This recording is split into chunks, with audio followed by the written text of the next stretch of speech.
Tell us about your classes, your lessons on. The lessons went into me, and they were a whole language. For me, it was like music, the libretto and the melodies that I learned in opera and chanson and lieder and the concerts and everything, and oratorio, everything that I did. That's what ATM became. The structure of the lesson was the melody, but the words were the libretto, the storyline.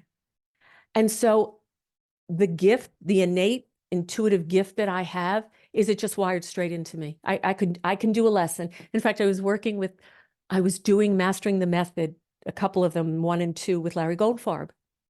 And I would then, after the lesson, after the day, go back to my nephews in New York, where I got to live, which is wonderful to watch my grandnieces grow from in utero to young ladies. It's amazing to watch that. As Moshe would say, you witness the babies, you witness developmental movements. And I would sit down and I would embody the lesson and I'd write it up. And Larry, I showed him and he went, "Oh my God, Peggy, can I use this for my Mastering the Method?" And he did. He gave me some FIs as a result, and it was like my pleasure. So I teach a lot because that means I'm doing the lessons all the time. Those lessons I'm doing, and I'm building a theme. And they're not, in the beginning, I just did the strict lesson. AWISE, Amherst, ATM books, Esalen, all of the resources, mastering, all of the resources I did. And then I started, like Mozart, building on the theme, creating my own lessons.